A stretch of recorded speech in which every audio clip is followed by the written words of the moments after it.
Hello hello नमस्कार दोस्तों, decode exam में आप सभी का स्वागत है। आज की क्लास में हम लोग डिस्कस करेंगे मॉक टेस्ट 47 जो कि आपके यूपीपीसीएस प्रीलिम्स और आरओ एआरओ दोनों परीक्षाओं के लिए बहुत ही महत्वपूर्ण है। तो चलिए आज की क्लास को स्टार्ट करते हैं मेरे साथ ऐश्वर्या सिंह के साथ। क्लास में किसी भी तरीके का डाउट होगा तो आप लोग मुझे कमेंट बॉक्स में बता सकते हैं। आज के सेशन को स्टार्ट करने से पहले थोड़ी सी इन्फॉर्मेशन मैं आप लोगों को देना चाहूँगी यूपीपीसीएस फाउंडेशन कोर्स के बारे में। ये जो फाउंडेशन कोर्स है ये आप लोगों के यूपीपीसीएस 2025 के लिए लॉन्च किया गया है, जिसमें प्रीलिम्स और मेंस दोनों के सिलेबस को कवर किया जाएगा। जब मैं प्रीलिम्स की बात कर रही हूँ तो जीएस पेपर के साथ साथ सीसैट प्लस करंट अफेयर आपका यहाँ पर होगा, और मेंस में आपके जीएस पेपर के साथ साथ हिंदी और ऐसे पेपर भी इंक्लूडेड होगा। साथ ही साथ किस तरीके से मेंस में आपको आंसर्स लिखने हैं ये भी आपको बताया जाएगा। तो क्लास अगर इस कोर्स से रिलेटेड आपको कोई भी इंफॉर्मेशन चाहिए तो ये आपको व्हाट्सएप नंबर दिख रहा होगा, इस पर आप कांटेक्ट कर सकते हैं। डिकोड एग्जाम आप लोगों के लिए यूपीपीसीएस मेंस 2024 के लिए टेस्ट सीरीज भी लेकर आया है, जिसमें कि आपके एंटायर सिलेबस को डिवाइड किया गया है टॉपिक वाइज, और हर टॉपिक से रिलेटेड आपको 5 प्रश्न दिए जाते हैं, जिसके कि आंसर्स आप लिखकर हमें सेंड करते हैं। हमारे यहाँ के फैकल्टी उसको चेक करके आपको फीडबैक देते हैं। प्लस 5 क्वेश्चन ऐसे होते हैं जिसके कि आंसर्स आपको कोचिंग द्वारा प्रोवाइड किया जाता है, मॉडल आंसर्स। तो अगर हम देखें तो टोटल आपके पास हर टॉपिक से रिलेटेड 10 प्रश्न हो जाते हैं, जो कि प्रैक्टिस के लिए बहुत ही महत्वपूर्ण है। तो अगर आपको इस कोर्स को ज्वाइन करना है तो ये नंबर दिख रहा है, इस पर आप कॉन्टैक्ट कर सकते हैं। चलिए अब आज की क्लास का हम अपना पहला प्रश्न ध्यान से देखेंगे। क्लास पहले प्रश्न को ध्यान से देखिए, ये आपके परीक्षा में पूछा गया प्रश्न है। लेकिन पहले प्रश्न को स्टार्ट करने से पहले या इसका सॉल्यूशन बताने के पहले आप लोग डेली ये काम करिएगा जो मैं आपसे कहती हूँ। हमेशा मेरी क्लास को स्टार्ट करने से पहले अपनी आंखें बंद करके ऐसा सोचा करिए कि आपका सिलेक्शन हो चुका है, आपका जो नाम है लिस्ट ऑफ सिलेक्टेड कैंडिडेट में है, ठीक है। और खूब प्यारी सी मुस्कान के साथ इसको इमेजिन करिए आप, ठीक है। इसको इमेजिन करने के बाद आप ये सोचिए कि आपका सिलेक्शन क्यों होना चाहिए। तो आपको हमेशा यही आंसर मिलेगा, क्योंकि मैंने मेहनत की है, मैंने कर्म किया है, मैंने अपना 100% दिया है। तो मैं आपको यही बताना चाहती हूँ कि जिस लक्ष्य को आप पाना चाहते हैं उस लक्ष्य को पाने के लिए आपको 100% देना पड़ेगा, आपको मेहनत करनी पड़ेगी, और जहाँ जहाँ आपकी कमियाँ हैं उसको भी आपको सुधारना पड़ेगा। तो रोज़ मॉक टेस्ट लगाइए, नंबर ऑफ़ क्वेश्चंस को सॉल्व करिए, और जहाँ पर भी आपको मिलता है कि यहाँ पर एरर हो रहा है या यहाँ पर गलती मुझसे हो रही है उसको आप सुधारिए, ठीक है। उसी समय सुधारिए, ताकि प्रीलिम्स जब आपका आए तो आपका पूरा जो भी मिस्टेक है, जहाँ पे भी दिक्कत हो रही है, ये सब आप क्या करो, अच्छे से ये सारे मिस्टेक को आप कवर कर लो। अब आप इन सब मिस्टेक को रिपीट ना करो। अगर आपने पहले के अपने पेपर्स दिए हैं, जैसे आपने यूपीपीसीएस 2024 2023 दिया है, तो आप अपने प्रीवियस ईयर के अपने पेपर को उठाकर देखिए, और आप देखिए कि आज अगर आप उस पेपर को लगाने बैठते हैं तो आप कितने और क्वेश्चंस को सही लगा पाते हैं, ठीक है, और कितने और क्वेश्चंस को आप अभी गलत कर रहे हो। तो इससे थोड़ा सा आपको आइडिया मिलेगा कि उस समय एग्जामिनेशन हॉल में आपने कोई प्रश्न गलत किया तो क्यों गलत किया, क्या नॉलेज कम थी या फिर कुछ ऐसे ही ह्यूमन एरर के कारण गलत हो गया। ये हमेशा याद रखिएगा। क्लास प्रीलिम्स में एग्जामिनेशन हॉल में जब आप बैठते हो तो आप प्रेशर में रहते हो, और सारे सब्जेक्ट एक साथ आपको वहाँ पर लगाना पड़ता है। ऐसे छोटे छोटे मॉक टेस्ट में हो सकता है आपका स्कोर बहुत अच्छा जाए, लेकिन जब आपके सामने ढेर सारे प्रश्न हो तो आप गलत कर दो। तो इसीलिए रोज़ प्रैक्टिस किया करो, कम से कम 100 क्वेश्चंस की, और एक टाइमर सेट करके कि मैं बिना किसी से बात किए, बिना इधर उधर देखे, जैसे मैं एग्जामिनेशन हॉल में बैठता हूँ उसी प्रकार बैठकर इन प्रश्नों को सॉल्व करूँगा। उसके बाद मैं आंसर को चेक करूँगा, और जहाँ जहाँ गलती हो रही है उन प्रश्नों को फिर मैं अपनी बुक से रेफर करूँगा या करूँगी। तो ये चीज़ हमेशा आपको अपने दिमाग में रखना है क्लास, और अगर आप इस चीज़ को डेली प्रैक्टिस में लाएंगे तो आप फ़र्क पाएंगे, ठीक है, आपको दिखेगा कि इम्प्रूवमेंट हो रहा है। चलिए अब इस प्रश्न को देखते हैं, यहाँ पर ध्यान से देखिएगा क्या दिया गया है। जलवायु परिवर्तन पर भारत की प्रथम राष्ट्रीय कार्य योजना, ठीक है, प्रथम राष्ट्रीय कार्य योजना का लोकार्पित की गई थी। कब लोकार्पित की गई थी, मतलब इसको कब इनॉग्रेट किया गया था, रिलीज कब किया गया था, किसकी बात की जा रही है, NAPCC की बात की जा रही है, national action plan on climate change की। तो अगर आप देखेंगे तो इसको रिलीज किया गया है 2008 में, और ये आपके परीक्षा में पूछा गया प्रश्न है। बी आपका सही उत्तर है। अब क्लास यहाँ पर ध्यान दीजिएगा, हम इस प्रश्न को थोड़ा सा और समझने का प्रयास करते हैं कि NAPCC है क्या। National action plan for climate change के बारे में हम थोड़ी और जानकारी लेते हैं, लेकिन प्रश्नों के माध्यम से। इस प्रश्न को ध्यान से देखिए, क्या लिखा है। निम्नलिखित में से कौन जलवायु परिवर्तन पर भारत की राष्ट्रीय कार्य योजना के तहत मिशनों में शामिल नहीं है। मतलब बोला गया है कि NAPCC जो आपकी है, इसके अंतर्गत कुछ मिशंस आते हैं, तो उन मिशन में कौन सा मिशन इंक्लूडेड नहीं है। तो ध्यान दीजिएगा, नेशनल सोलर मिशन की बात की गई है, राष्ट्रीय सौर मिशन की, जो कि बिल्कुल सही है, ये NAPCC में इंक्लूडेड है। National mission for Ganga, clean Ganga, ये NAPCC का पार्ट नहीं है। तो यहाँ पर तो आपका सही उत्तर ये होगा, क्योंकि प्रश्न में पूछा गया है which of the following is not one of the mission under the India's national action plan on climate change. B is the right answer. यहाँ पर सी देखिए, राष्ट्रीय जल मिशन भी इसमें शामिल है और सतत कृषि पर राष्ट्रीय मिशन भी शामिल है। ठीक है, अब यहाँ पर 8 मिशन जो है उसके बारे में मैं आपको बताना चाहूँगी। एक बार पहले ध्यान दीजिए, जब हम बात करते हैं NAPCC की, तो इसको लॉन्च किया गया था 2008 में। ठीक है, और इसके अंतर्गत हम 8 मिशंस की बात करते हैं। वो मिशन कौन कौन से हैं। पहला आपका राष्ट्रीय सौर मिशन है, जिसको कि हम कह सकते हैं आपका नेशनल सोलर मिशन। दूसरा क्या है, राष्ट्रीय ऊर्जा दक्षता संवर्धन मिशन। तीसरा है राष्ट्रीय सतत आवास मिशन। चौथा है राष्ट्रीय जल मिशन। पांचवा है राष्ट्रीय हिमालय पारिस्थितिक तंत्र को बनाए रखने का मिशन। छठवा है राष्ट्रीय हरित भारत मिशन।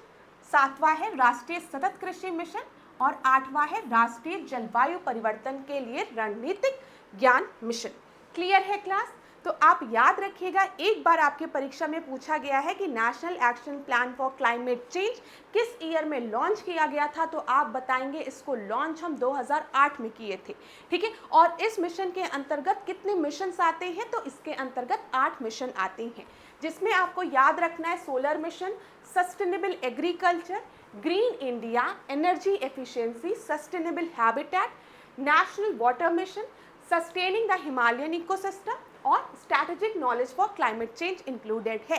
लेकिन जैसा कि आपको प्रश्न में दिया था कि national action plan for clean Ganga, ऐसा कोई मिशन भी इसमें इंक्लूडेड नहीं है।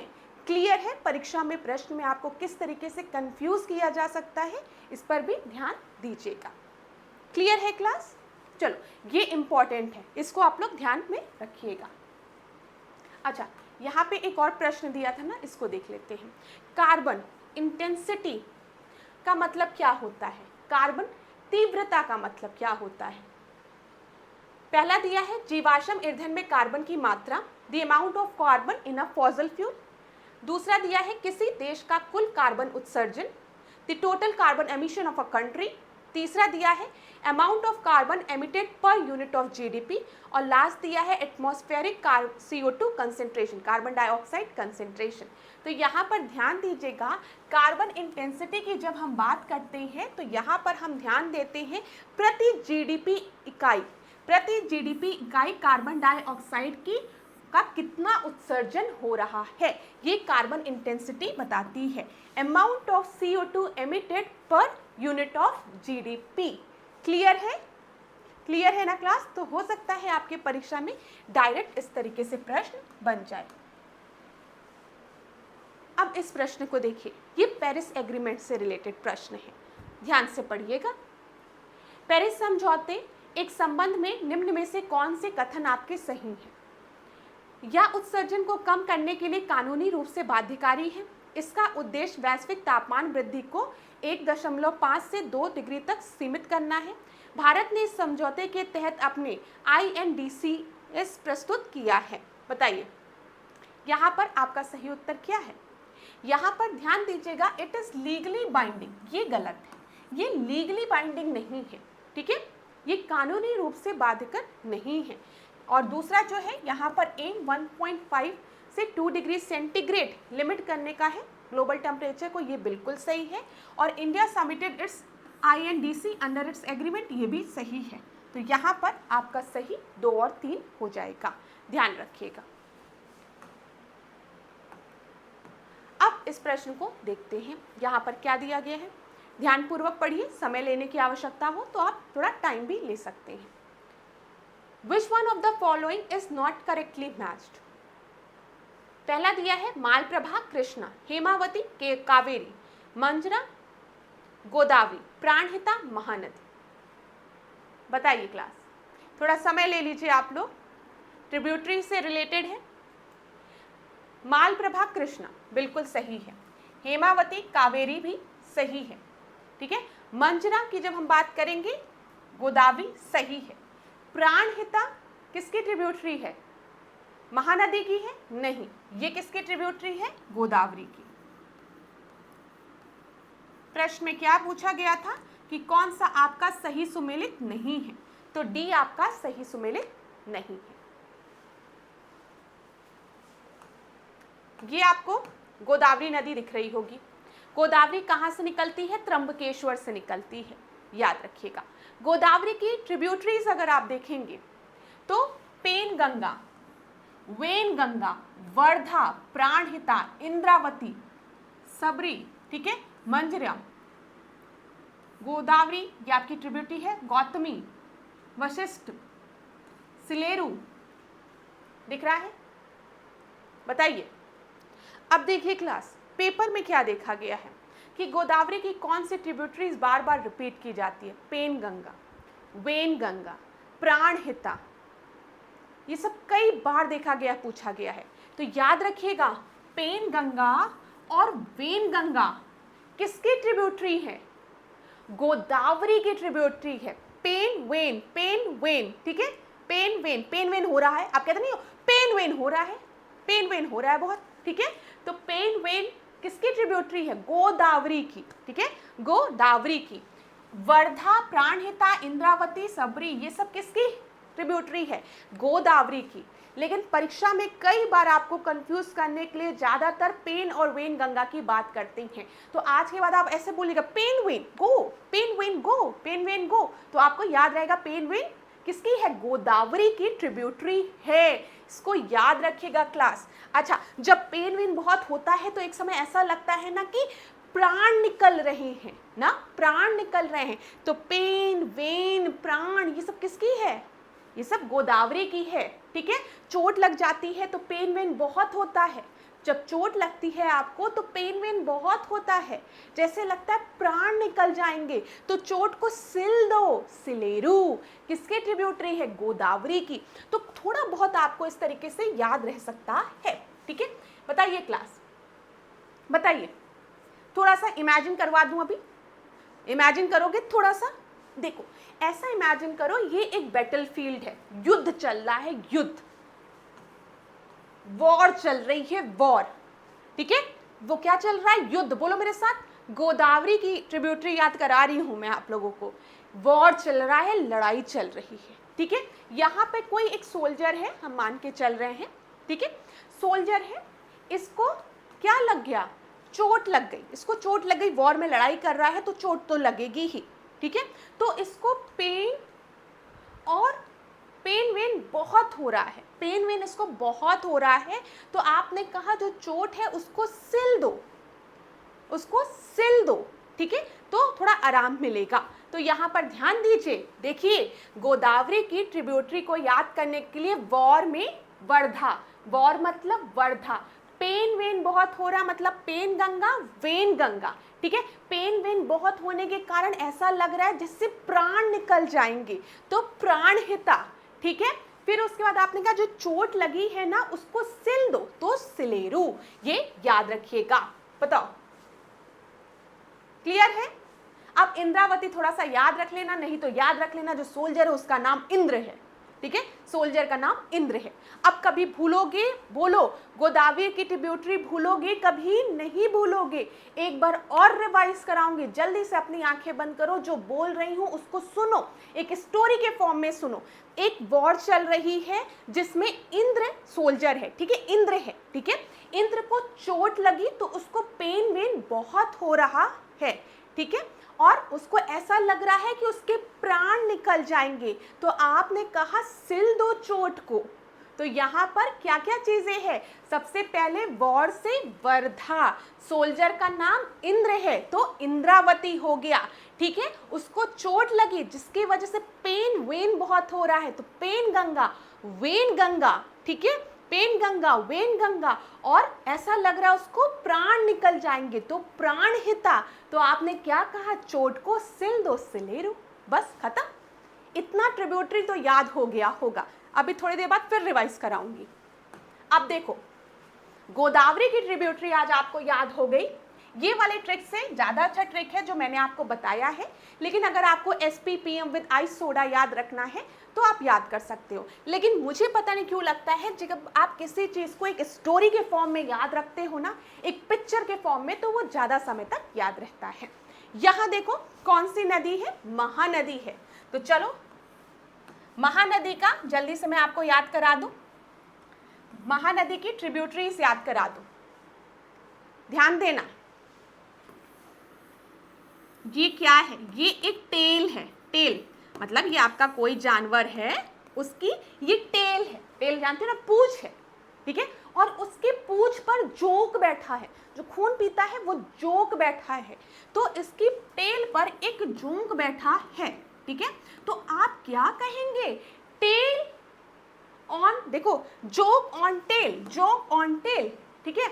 एक कोई जानवर है, उसकी टेल है और उसकी टेल पर एक जोक बैठा है, तो आप क्या कहोगे? Joke on tail, joke on tail, joke on tail. तो ये किसकी ट्रिब्यूटरी है? ये आपकी महानदी की ट्रिब्यूटरी है, जोक ऑन टेल। याद है? चलो अब हम इसकी और ट्रिब्यूटरीज को देखें। तो ये याद रखना आपको, she has man in IB, ठीक है, in IB, she has man in IB. उसका जो आदमी है वो इंटेलिजेंट ब्यूरो में है, she has man in IB. तो ये क्या हो जाएगा? श्योनाथ, हस्तियो, मान और इब। क्लियर है? तो ये आपके महानदी की ट्रिब्यूटरीज हो गई। तो गोदावरी और महानदी थोड़ा बहुत याद हुआ। एक बार टेस्ट लूं आप लोगों का। चलो यहां पर ध्यान देना, इसको क्लीन करते हैं, ध्यान से सुनना, फिर रिपीट करूंगी, एकदम रटवा दूंगी आप लोगों को कि गोदावरी की ट्रिब्यूटरी क्या है, महानदी की ट्रिब्यूटरी क्या है। गोदावरी की ट्रिब्यूटरी के लिए बस आपको इस तरीके से याद रखना है। ध्यान दीजिएगा क्लास, ये क्या है? यहां पर हम लोग देखते हैं, इसको पूरा डिलीट मारते हैं। ध्यान दीजिएगा, जो बता रही हूं उसको ध्यान दीजिएगा। कोई दिक्कत? प्रॉपर है ना? हाँ, चलो ध्यान दीजिएगा। ये क्या है? ये एक वॉर चल रही है। क्या चल रही है? वॉर चल रही है।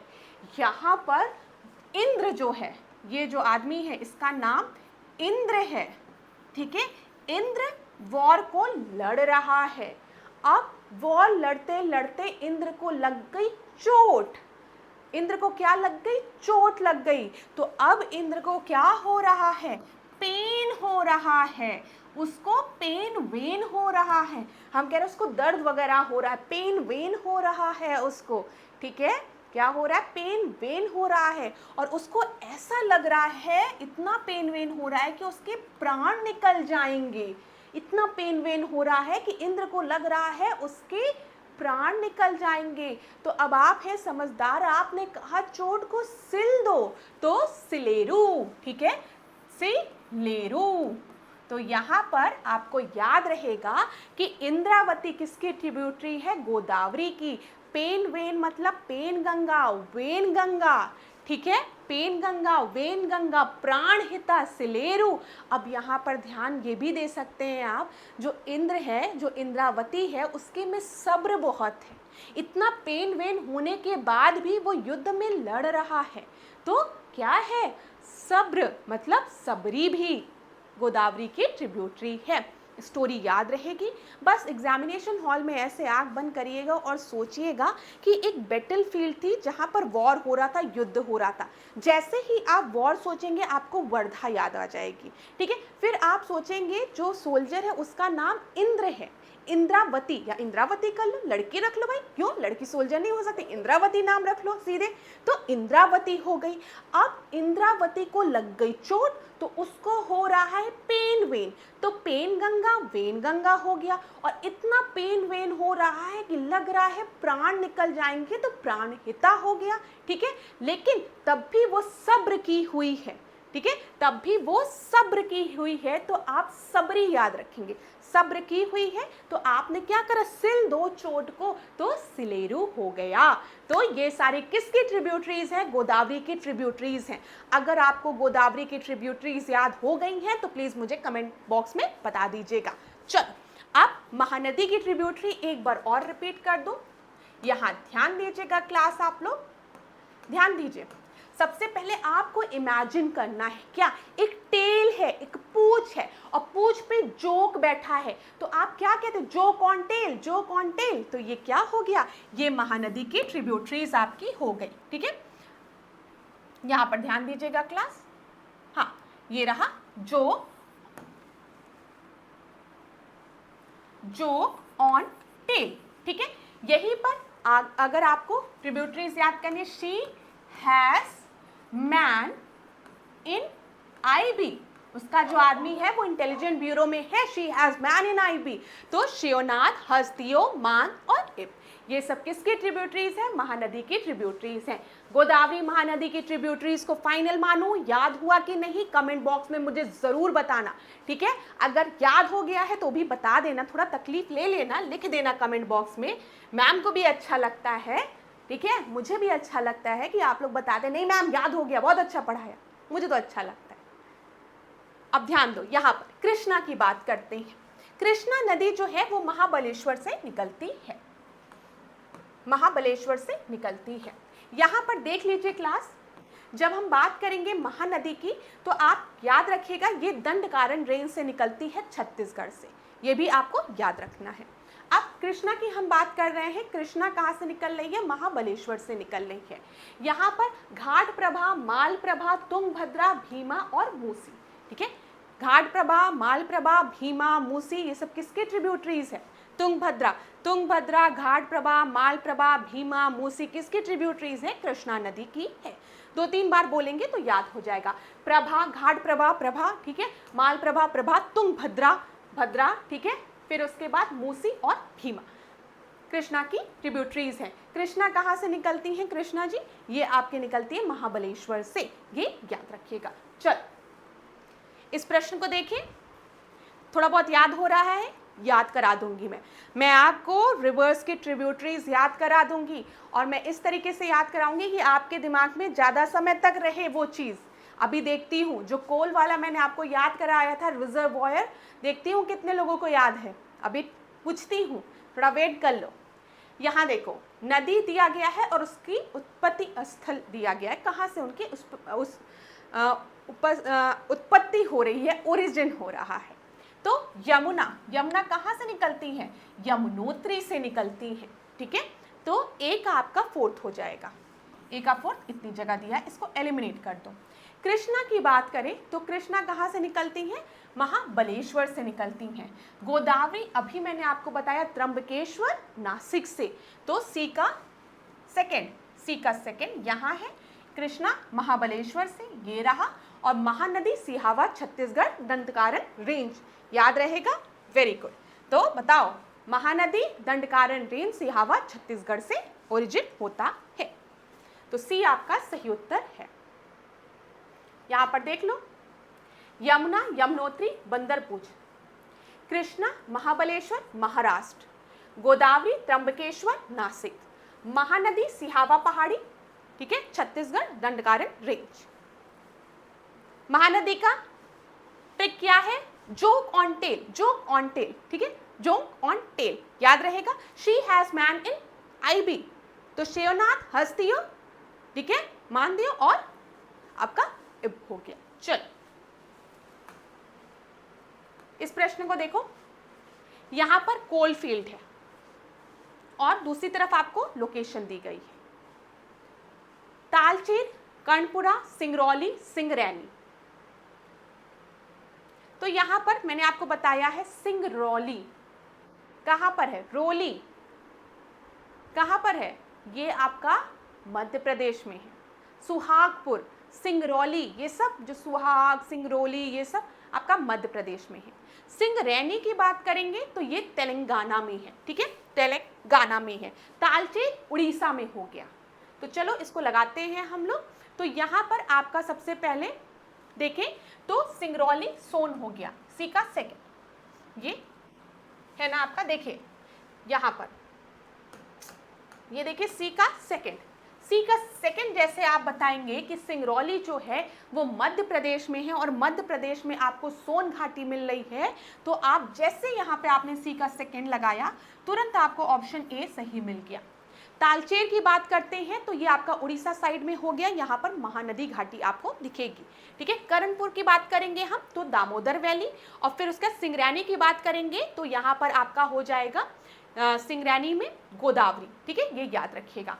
देखिए क्लास, कर्णपुरा मैंने आपको बताया है कहाँ है, झारखंड में है, याद करो, मैंने बताया था झारखंड में महेंद्र सिंह धोनी का दोस्त करण रहता है, ठीक है, उसकी शादी डार्लिंग से हुई है, अभी बताऊंगी मैं। तो कर्णपुरा कहाँ पर है, झारखंड में है, ठीक है, और आपको झारखंड में दामोदर घाटी मिलेगी। हम तालचेर की बात करेंगे तो ये उड़ीसा में है, उड़ीसा में आपको महानदी घाटी मिलेगी, ठीक है। सिंगरौली की बात करेंगे तो ये मध्य प्रदेश में है, एमपी में है, यहाँ पर आपको सोन घाटी मिलेगी। और सिंगरैनी की हम बात करेंगे तो ये तेलंगाना में है, यहाँ पर आपको मिलेगा गोदावरी। तो ये आपका सही उत्तर है। चलो यहाँ पर देख लेते हैं, ये मैंने आपको बता दिया, इधर देखो। अच्छा, थोड़ा सा डिस्कस करते हैं कुछ इंपॉर्टेंट बातें। मैंने आपको बताए थे कोल के टाइप्स के बारे में, बताया था, we have already discuss about the types of the coal we have, ठीक है। कितने टाइप्स ऑफ कोल होते हैं, एंथ्रासाइट, एंथ्रासाइट ये हमने पहले डिस्कस किया है, ब्लर तो नहीं हो रही है ना स्लाइड, बिट्यूमिनस, फिर लिग्नाइट और पी। मैंने आपको बताया है एंथ्रासाइट जो है वो बेस्ट क्वालिटी ऑफ कोल है, तो सबसे ज्यादा कार्बन जो प्रेजेंट है वो एंथ्रासाइट में है और मॉइस्चर कंटेंट सबसे कम एंथ्रासाइट में है, ठीक है, मॉइस्चर सबसे कम है और कार्बन कंटेंट सबसे ज्यादा है एंथ्रासाइट में। तो अब प्रश्न ये बनता है कि जो बेस्ट क्वालिटी ऑफ कोल है जिसको कि हम एंथ्रासाइट कह रहे हैं वो भारत में क्या पाया जाता है, हाँ पाया जाता है। तो दूसरा प्रश्न बनेगा भारत में एंथ्रासाइट हमें कहाँ से मिलता है, तो आप याद रखिएगा जम्मू एंड कश्मीर से, ठीक है, जम्मू एंड कश्मीर में हमको एंथ्रासाइट कोल मिलते हैं। भारत में अगर हम देखेंगे तो मुख्यतः हमको बिट्यूमिनस कोल मिलते हैं, ठीक है, बिट्यूमिनस कोल गोंडवाना रेंज में अगर इधर हम देखेंगे तो बिट्यूमिनस कोल मिलते हैं। तीसरा जो टाइप का कोल है जो बिट्यूमिनस से थोड़ा सा खराब है लेकिन पीट कोल से अच्छा है, तो ये लिग्नाइट कोल। लिग्नाइट कोल हमें भारत में कहाँ से मिलता है, तो आप याद रखेंगे नेवेली तमिलनाडु, ये मैंने आपको बताया है, यहाँ पर तमिलनाडु में नेवेली जगह है जहाँ से हमें लिग्नाइट कोल मिलते हैं। क्लियर है क्लास, बताओ क्लियर है। अभी हमने देखा सिंगरैनी जो है वो कहाँ पर है, वो तेलंगाना में है, ठीक है, और यहाँ पर आपकी कौन सी घाटी है, यहाँ पर आपकी तेलंगाना में आपकी गोदावरी घाटी है, ठीक है, याद रहेगा। फिर इधर देखो इब और तालचेर की बात करेंगे तो ये कहाँ पर आपको मिलेगा, उड़ीसा में, और यहाँ पर आपको कौन सी नदी मिलेगी, इब किसकी है, महानदी की। क्लियर है। चलो रानीगंज की हम बात करेंगे तो ये ओल्डेस्ट कोल फील्ड है, कहाँ पर है, वेस्ट बंगाल में है, ठीक है।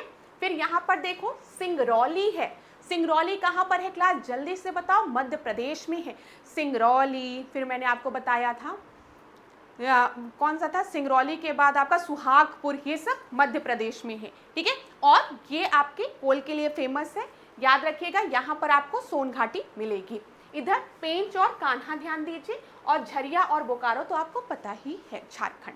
क्लियर है क्लास। चलो अच्छा, यहाँ पर एक चीज़ रिवाइज कर लो, अभी हम दामोदर रिवर घाटी की बात कर रहे थे, तो आपके परीक्षा में हो सकता है कभी पूछ ले sorrow of Bengal. Sorrow of Bengal हम किस शोक नदी, बंगाल की कौन सी शोक नदी है, सौरो ऑफ बंगाल के नाम से हम किसे जानते हैं, तो आप बताएंगे दामोदर रिवर को। ठीक है, दामोदर रिवर को हम सौरो ऑफ बंगाल के नाम से जानते हैं। इसी तरीके से सौरो ऑफ बिहार की बात की जाती है। ठीक है, सौरो ऑफ बिहार के नाम से हम किस नदी को जानते हैं, तो आप बताएंगे कोसी नदी को। तो ध्यान में रखिएगा क्लास, दामोदर की बात होगी, दामोदर, तो इसको हम सौरो ऑफ बंगाल के नाम से जानते हैं। मेरे साथ बोलते चलिए। और जब हम बोलते हैं किसकी बात, ध्यान दीजिएगा, जब हम बोलते हैं कोसी नदी की बात, तो इसे हम सौरो ऑफ बिहार के नाम से जानते हैं। ठीक है, बताओ, ठीक है। चलो, ये देखो क्या है, कोल फील्ड है, कहाँ पर है, वेस्ट बंगाल में है, जिसमें सबसे इंपॉर्टेंट जो आपको याद रखनी है वो है रानीगंज। रानीगंज जो है वो लार्जेस्ट कोल फील्ड है, कहाँ पर, वेस्ट बंगाल में। ठीक है, रानीगंज कहाँ पर है, वेस्ट बंगाल में, ये याद रखिएगा आप लोग। और मैं आपको बताती चलूँगी, बिल्कुल मत परेशान होइए, बस जो जो इंपॉर्टेंट पॉइंट बता रही हूँ उसको रिवाइज करते हुए चलिए, क्योंकि ये सब चीज़ें मैंने डिस्कस की है। अब इधर आपको दिख रहा है आंध्र प्रदेश। आंध्र प्रदेश और तेलंगाना में अगर हम देखेंगे तो यहाँ पर हमें सिंगरैनी मिलेगा। ठीक है, सिंगरैनी याद रखिएगा, और कोथागुडम, कोथागुडम ये याद रखिएगा। सिंगरैनी के सामने अब तेलंगाना दिया रहता है, क्योंकि आपको पता है आंध्र प्रदेश और तेलंगाना अलग हो चुका है। ये पुराना मैप है तो इस वजह से इसमें आपका ड्रॉ नहीं है, लेकिन सिंगरैनी दिया रहता है तेलंगाना। ठीक है, कोथागुडम भी याद रखिएगा, ये आपका आंध्र में आ जाएगा। ये कौन सा स्टेट है, महाराष्ट्र। कौन सा स्टेट है, महाराष्ट्र। यहाँ पर जो इंपॉर्टेंट कोल फील्ड है उसमें आप कामटे याद रखिएगा। ठीक है, वर्धा याद रखिएगा। वर्धा अभी मैंने किसकी ट्रिब्यूटरी बताई है, गोदावरी की।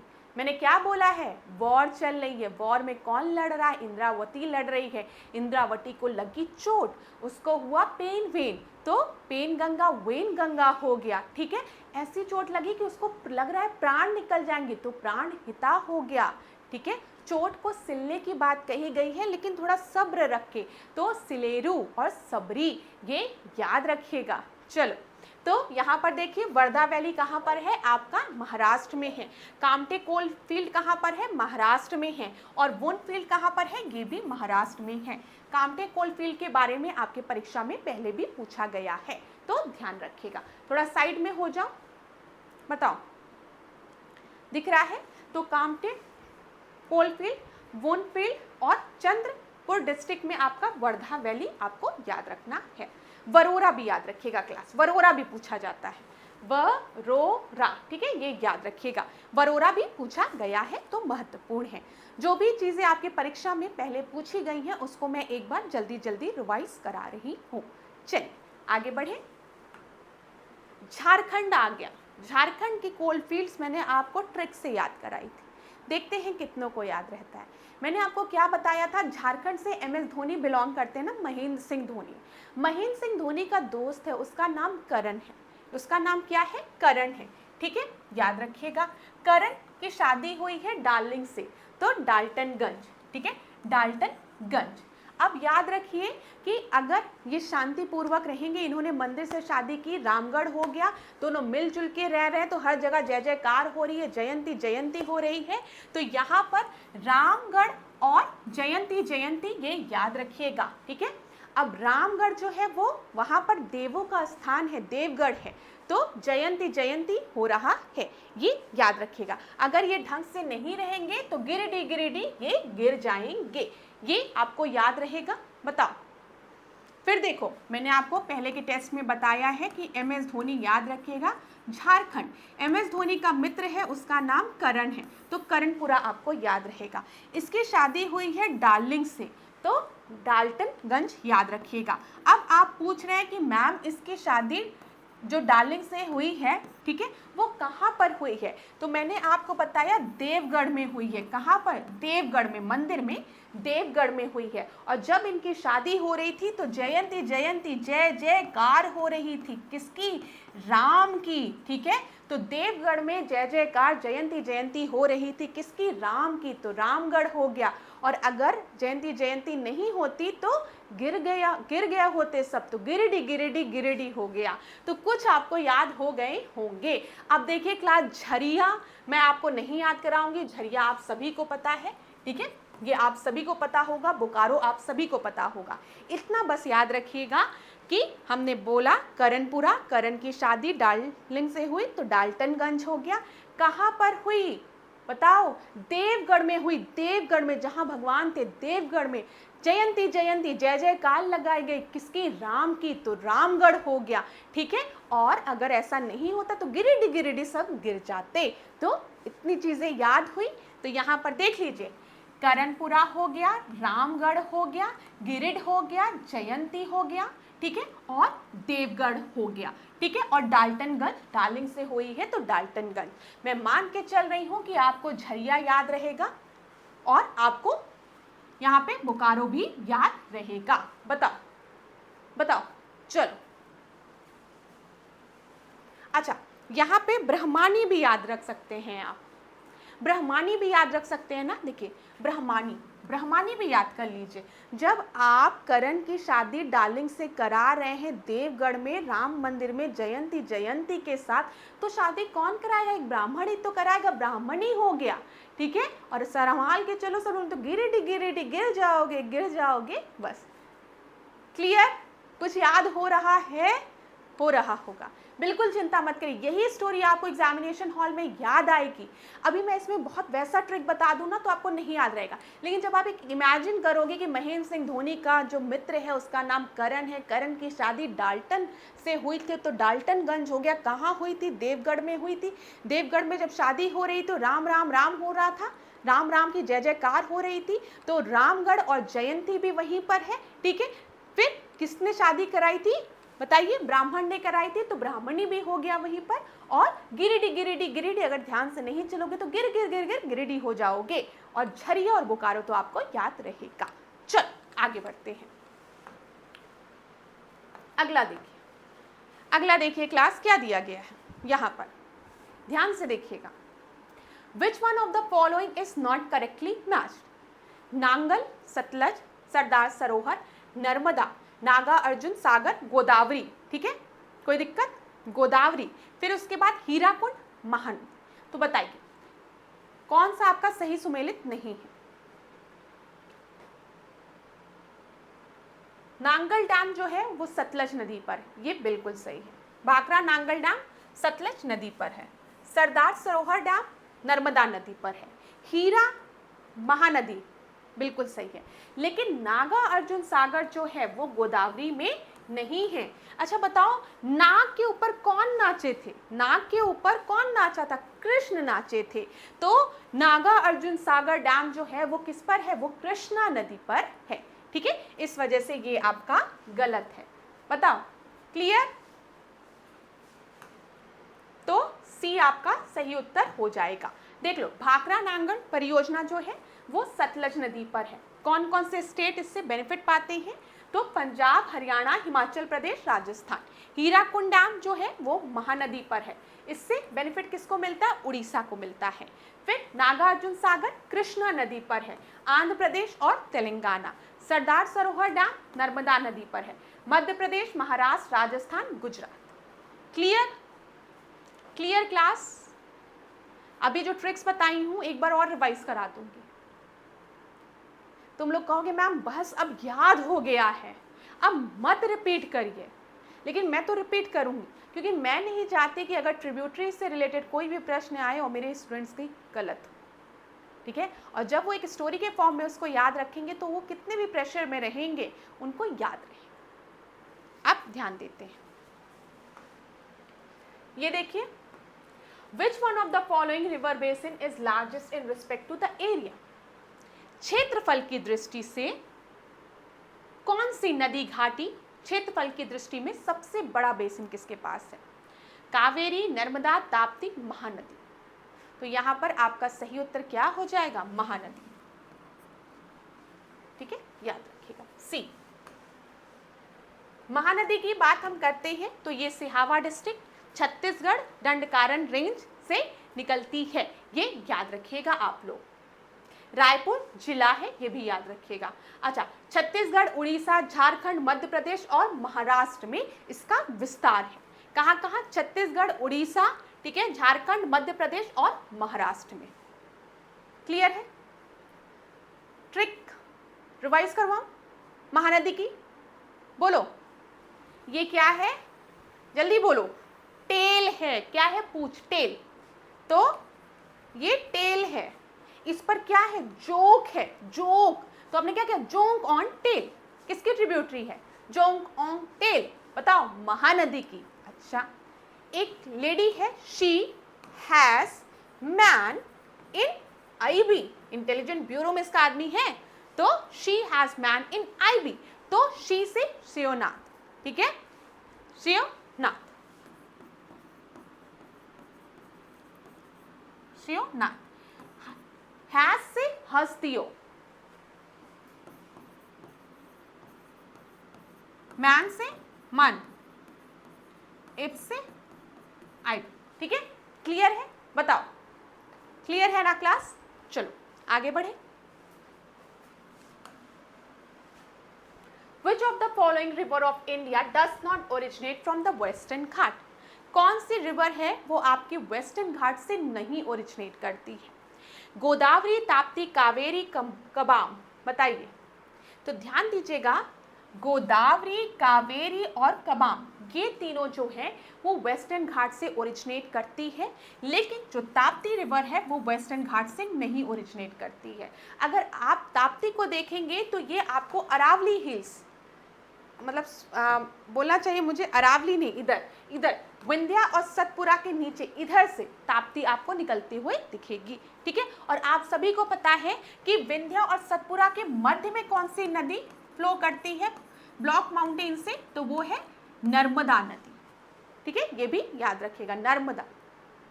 क्लियर है? कोई दिक्कत नहीं हो रही होगी। ठीक है, जब हम बात करते हैं किसकी, हम बात कर रहे हैं आपसे ताप्ती की, तो ताप्ती जो है वो ओरिजिनेट करती है मुल्ताई रिजर्व फॉरेस्ट से, सतपुरा रेंज, मध्य प्रदेश। ठीक है, सतपुरा मध्य प्रदेश में ओरिजिनेट करती है, वेस्टर्न घाट से नहीं ओरिजिनेट करती है। दक्षिण भारत की नदियों की बात यहाँ पर की गई है।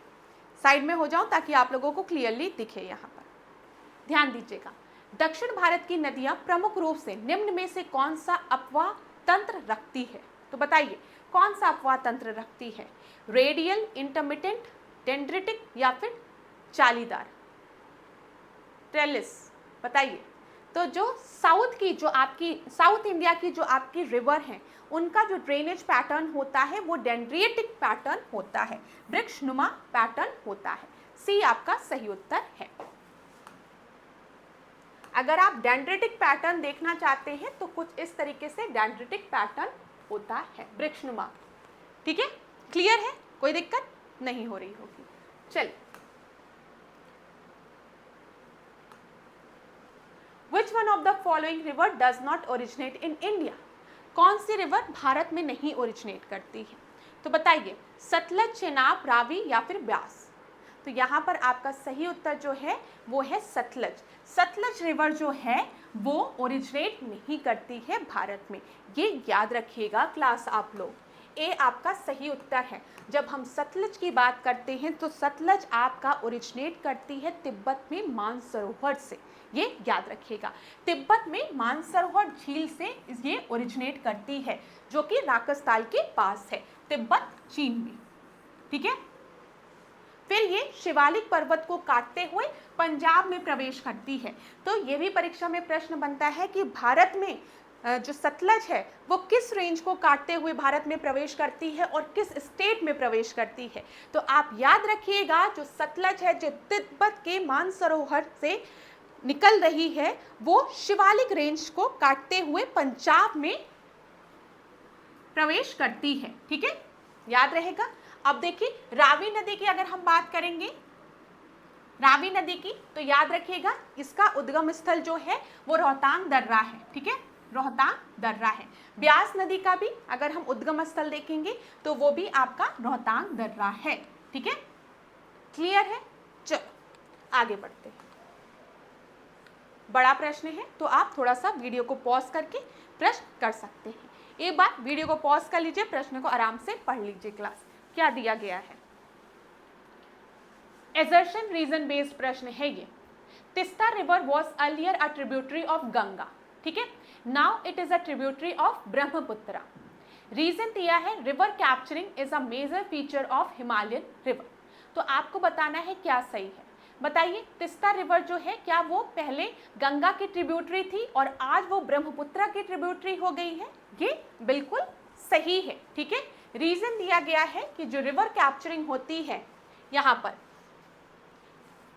नदी अपहरण हिमालय नदियों का एक प्रमुख गुण है, ये भी सही है। तो यहाँ पर ये आपका दोनों both A and R are true and R is the correct explanation of A, ठीक है, तो ए आपका सही उत्तर हो जाएगा। देख लीजिए एक बार, नदी अपहरण हिमालय नदियों का एक प्रमुख गुण है। इसका सर्वोत्तम उदाहरण तिस्ता नदी है, जो पहले गंगा नदी की सहायक नदी हुआ करती थी, ठीक है, परंतु 1787 के आकस्मिक बाढ़ में तिस्ता नदी अपना मार्ग बदलकर वर्तमान में ब्रह्मपुत्र की सहायक नदी बन गई है। क्लियर है। चलो ये ब्रह्मपुत्र की सहायक नदी को देख लेते हैं। दिहांग, दिबांग, धनश्री, ये सब याद रखिएगा। लोहित, ये सब किसकी ट्रिब्यूटरीज हैं? ये सब ब्रह्मपुत्र की है। देखिए दिबांग परीक्षा में पूछा गया, लोहित पूछा गया, सियांग पूछा गया, सुबनसिरी पूछा गया, धनसिरी पूछा गया है, ठीक है, मानस पूछा गया है, तिस्ता और संकोस, ये याद रखिएगा। दिहांग, दिबांग, ठीक है, फिर धनश्री याद रखिएगा यहाँ पर, फिर उसके बाद सुबनसिरी, लोहित, ठीक है, मानस, संकोस और तिस्ता, ये सब किसकी ट्रिब्यूटरीज हैं? ये सब ब्रह्मपुत्र रिवर की ट्रिब्यूटरीज हैं, ठीक है। चल आगे बढ़े। अब देख लो कुछ इंपॉर्टेंट फैक्ट्स। अगर हम बात करें ब्रह्मपुत्र रिवर की, तो ब्रह्मपुत्र रिवर को अलग अलग कंट्रीज में अलग अलग नाम से जानते हैं। अगर हम बात करें तिब्बत में, तो तिब्बत में ब्रह्मपुत्र रिवर को सांगपो नाम से जानते हैं। टी साइलेंट है, किस नाम से जानते हैं? सांगपो नाम से जानते हैं, ठीक है, क्लियर है। चाइना में अगर हम देखेंगे तो यालोंग जाम्बो के नाम से जानते हैं या फिर जियांगित के नाम से जानते हैं ब्रह्मपुत्र रिवर को, ठीक है। असम वैली में देखेंगे तो आपको मिलेगा यहाँ पर हमें दिहांग, सियांग, ये सब ट्रिब्यूटरीज दिखती हैं, तो इन नाम से ब्रह्मपुत्र रिवर को जाना जाता है। बांग्लादेश में आपको पता है जमुना रिवर्स के नाम से जाना जाता है, जब जमुना रिवर के नाम से। और पद्मा रिवर क्या होती है? पद्मा जो रिवर है वो आपकी गंगा और ब्रह्मपुत्र रिवर जब एक जगह कंबाइन करती हैं, मिल जाती हैं, तो वहाँ पर जो एक नई नदी आपको दोनों के मिलने के बाद फॉर्म होती है, उसे हम पद्मा रिवर के नाम से जानते हैं। ये याद रखिएगा, ठीक है, क्लियर है। कोई दिक्कत नहीं ना। पूछा जाता है आपकी परीक्षा में कि सांगपो रिवर के नाम से हम किस नदी को जानते हैं, तो आप ब्रह्मपुत्र रिवर बताएंगे। लोहित किसकी ट्रिब्यूटरी है? ब्रह्मपुत्र की। दिहांग, दिबांग, सियांग, ये सब किसकी ट्रिब्यूटरीज है? ब्रह्मपुत्र की, ठीक है। धनश्री, ये सब किसकी ट्रिब्यूटरी है? ब्रह्मपुत्र की, परीक्षा में पूछा गया है। चलो इस प्रश्न को देखो ध्यान से, क्या दिया गया है? निम्नलिखित में से कौन सी नदी गंगा नदी बेसिन का हिस्सा नहीं है? तो गंगा नदी बेसिन का हिस्सा कौन सी नदी नहीं है, ये बोला गया है। पुनपुन नदी, अजय नदी, जलांगी नदी या फिर जोंक नदी। तो क्लास ध्यान दीजिएगा, अगर आपको थोड़ा सा भी याद है तो मैम क्लास के स्टार्टिंग में क्या करी? Joke on tail, joke on tail, joke on tail. तो जोंक, ओंग और टेल किसकी ट्रिब्यूटरी है? महानदी की ट्रिब्यूटरी है। She has man in IB, तो शिवनाथ, हस्तियो और इब किसकी ट्रिब्यूटरी है? महानदी की ट्रिब्यूटरी है। तो यहाँ पर ये आपका सही हो जाएगा, क्योंकि बोला गया कौन सा भारतीय गंगा बेसिन का हिस्सा नहीं है, ठीक है, वो जोंक है, क्योंकि जोंक जो है वो महानदी की ट्रिब्यूटरी है, ठीक है। यहाँ पर अब हम देख लें, जलांगी नदी, अजय, पुनपुन, ये सब गंगा की बेसिन का हिस्सा है। देख लो यहाँ पर जोंक नदी भारतीय गंगा नदी बेसिन का हिस्सा नहीं है या महानदी की सहायक नदी है। अच्छा, इसका जो हम देखें उद्गम स्थल सोनबेड़ा पठार उड़ीसा से होता है। सोनबेड़ा हो सकता है कभी परीक्षा में पूछ ले, अब एक बार पूछा गया है तो थोड़ा सा याद कर लीजिएगा अगर नहीं याद है तो। सोनबेड़ा पठार उड़ीसा से इसका उद्गम होता है। किसका? जोंक नदी की बात हम कर रहे हैं। इसका प्रभाव क्षेत्र उड़ीसा के नुआपाड़ा और बरगढ़ जिला तथा छत्तीसगढ़ में महासमुंद तथा बलोदा बाजार का क्षेत्र है। ये इतना नहीं पूछेगा, बस आप इसका उद्गम स्थल देख लीजिए सोनबेड़ा। वो भी तब अगर पेपर में थोड़ा सा डिफिकल्ट बनाना चाहेगा प्रश्न को तब, नहीं तो बस इतना सफिशिएंट है कि जोंक नदी जो है वो महानदी की ट्रिब्यूटरी है। यहां पर मैंने आपको बता दिया जोंक, ध्यान देना class, Jonk Ong Tel, she Sheonath, Hasdeo, man Mand, फिर एब, ये किसकी ट्रिब्यूटरीज है? महानदी की। अच्छा, चिल्का लेक किस पर है? महानदी पर है। हीराकुंड डैम किस पर है?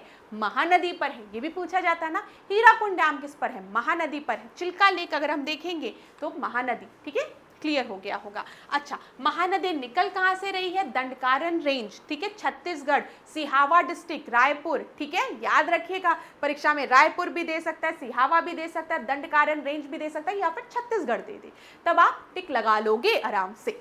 आगे बढ़ते हैं,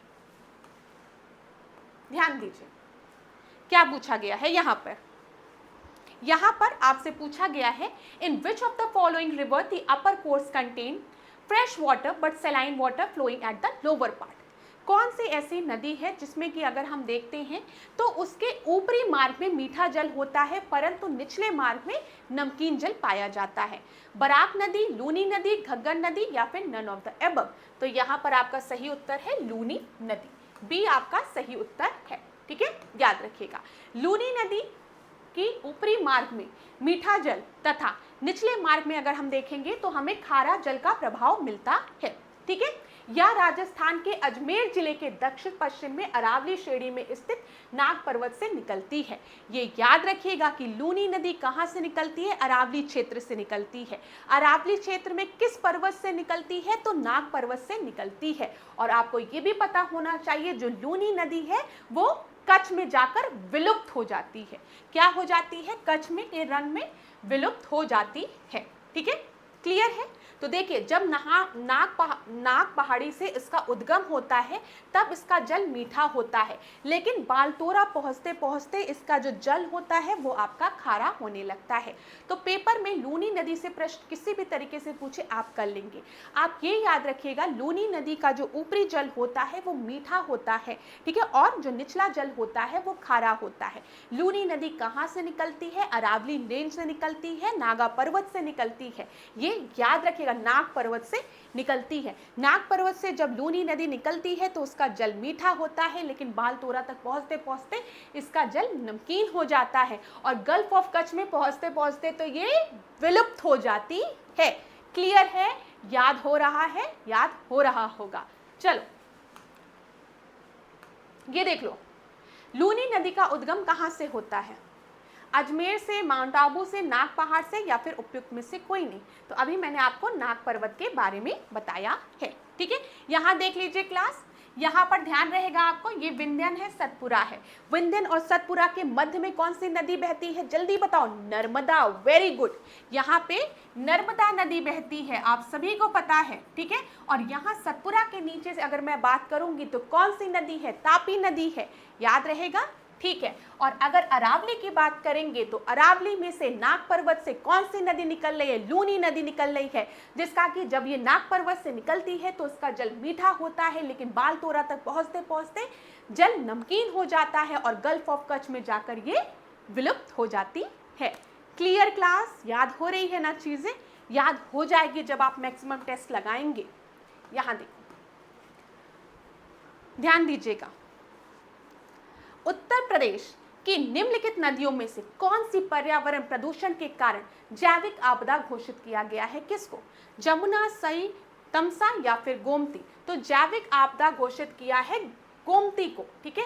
इसमें याद रखिएगा क्लास, परीक्षा में जब ये प्रश्न आपका पूछा गया था एग्जाम में, तो स्टूडेंट कंफ्यूज हो गए थे किन दो ऑप्शन में, गोमती और यमुना में, याद रखिएगा।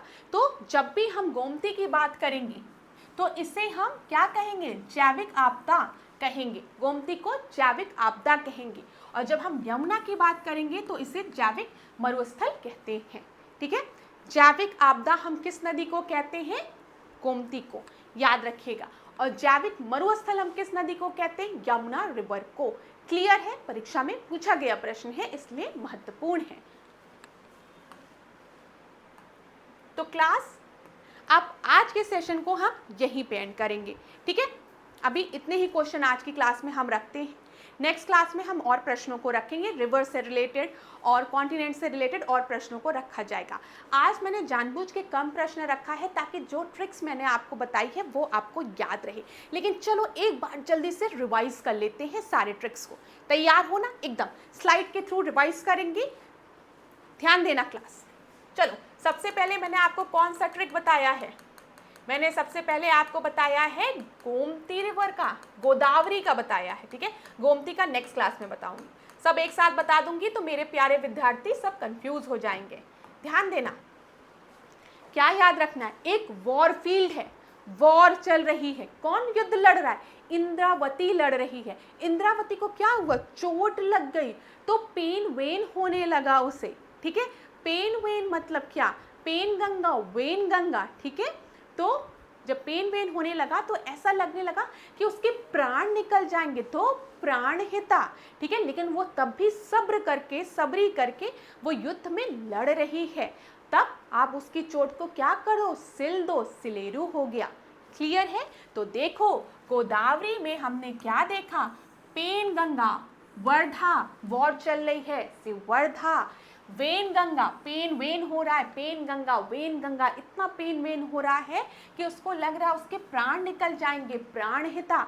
युद्ध कौन लड़ रही थी, इंद्रावती लड़ रही थी, ठीक है। लेकिन तब भी उसने सबरी रखी। तो आपने क्या बोला कि उसकी चोट को सिल दो, सिलेरू, ठीक है। किससे सिलोगे, मंझा से सिलोगे, मंझा से, काफी गहरी चोट लगी है तो मंझा से सिलना, तो मंजरा हो गया। बताओ याद रहेगा, याद रहेगा कि नहीं याद रहेगा, स्टोरी याद रहेगी कि वॉर है, वॉर में इंद्रावती लड़ रही है, उसको चोट लगी, पेन वेन होने लगा, पेन गंगा वेन गंगा, ऐसे लगने लगा प्राण निकल जाएगा, तो प्राण हिता हो गया, ठीक है। तो आपने क्या कहा, उसकी चोट को सिल दो, सब्र के साथ, तभी वो सब्र के साथ युद्ध लड़ रही है, ठीक है। तो सबरी हो गया। तो आपने उससे क्या कहा कि उसकी चोट को सिल दो, तो सिलेरू हो गया। किससे सिलोगे, मांझा से सिलोगे, तो मंजरा हो गया। याद हो गया होगा। चल, बताना जरूर क्लास, कमेंट बॉक्स में मुझे आप लोग एक बार जरूर बता दीजिएगा कि आपको याद हुआ कि नहीं याद हुआ, ठीक है क्लास। मुझे एक बार आप लोग कमेंट बॉक्स में बता दीजिएगा। चलो, यहाँ पर महानदी में तो आपको याद ही रहेगा, क्या याद रहेगा, ये पूछ है तो ये टेल है, टेल पे क्या बैठा हुआ है, जोक बैठा हुआ है, तो tail, joke on tail, Mahanadi, ठीक है। और यहाँ पर इधर के tributaries, she has man in IB, ठीक है। तो शिवनाथ हस्तियों मान इप। Clear, done. चलो,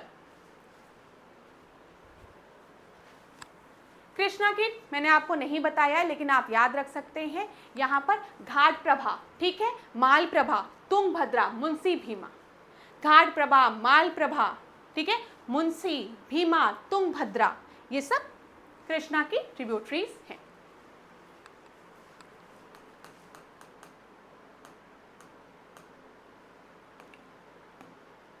ध्यान दो,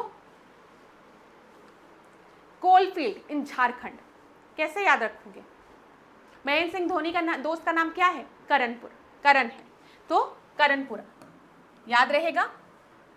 करण की शादी किससे हुई है, डार्लिंग से हुई है, तो डाल्टनगंज।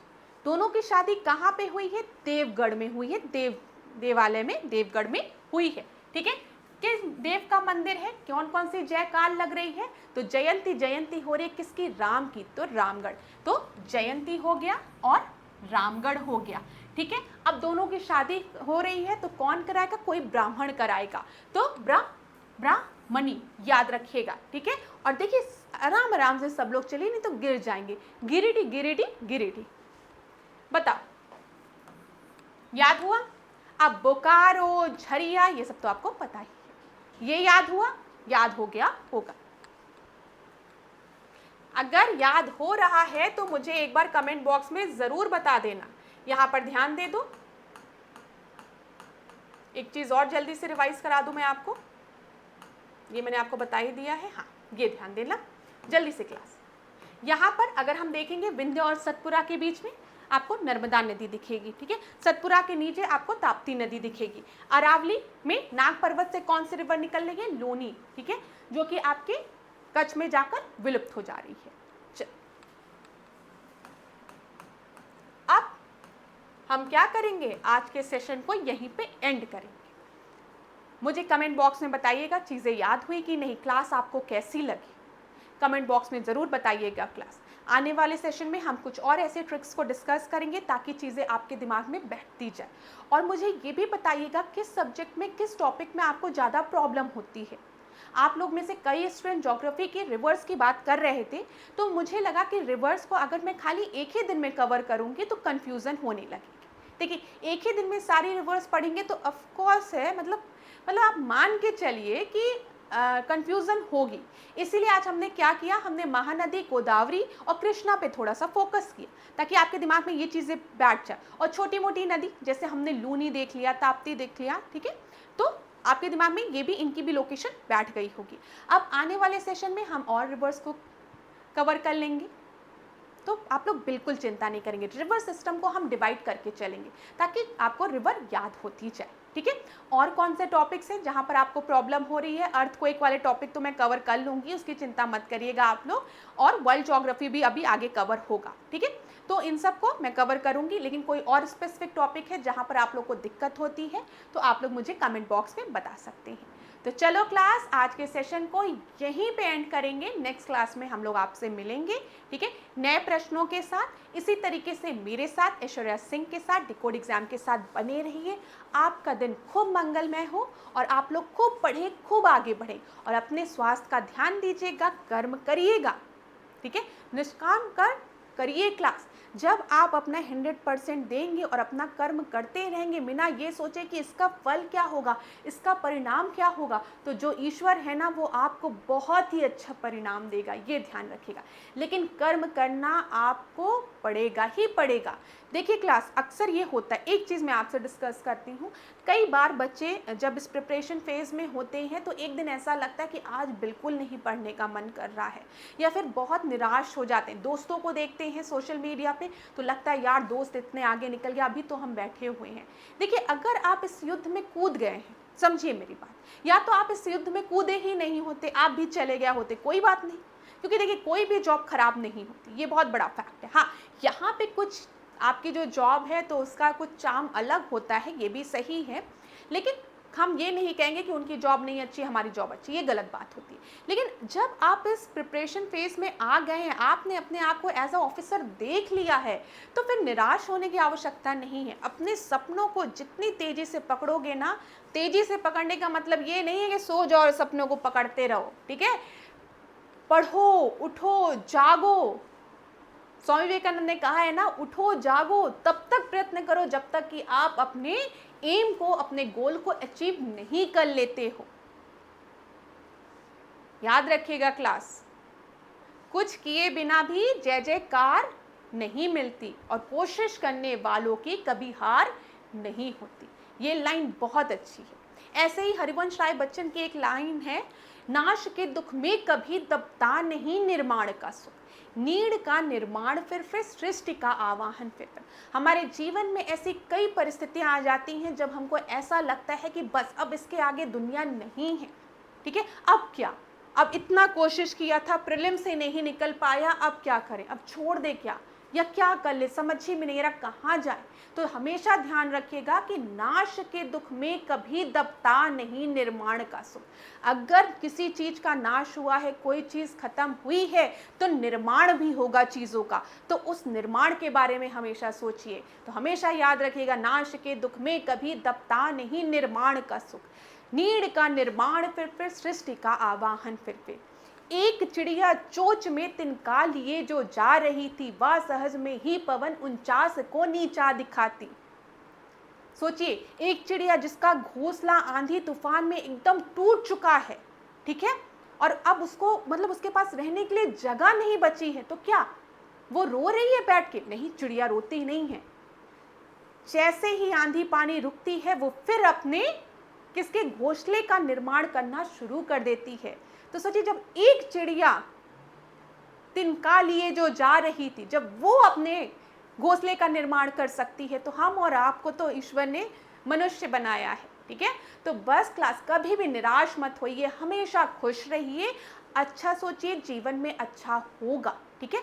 हमेशा मतलब दुखी मत रहिए, लोगों के प्रति अच्छा बोलिए, खुद के प्रति अच्छा बोलिए, वफादार रहिए, ईश्वर आपको बहुत अच्छा परिणाम देगा भविष्य में। इसी के साथ आज के सेशन को यहीं पे एंड करते हैं। आप लोग खूब आगे बढ़िए, बस ईश्वर से मैं यही प्रार्थना करूंगी कि मेरे सारे स्टूडेंट जो बहुत मेहनत कर रहे हैं, जो पूरी सिंसियरिटी के साथ पढ़ाई कर रहे हैं, अपनी कमियों को फाइंड आउट करके उसको इम्प्रूव कर रहे हैं, उनका सिलेक्शन ज़रूर हो। मैं तो भगवान से प्रार्थना करूंगी ताकि आप लोग से जब मैं मिलूँ तो एक ऑफिसर की तरह मिलूँ, ठीक है। तो thank you so much class, good night, पढ़ते रहिए और अपने स्वास्थ्य का ध्यान दीजिए। धन्यवाद।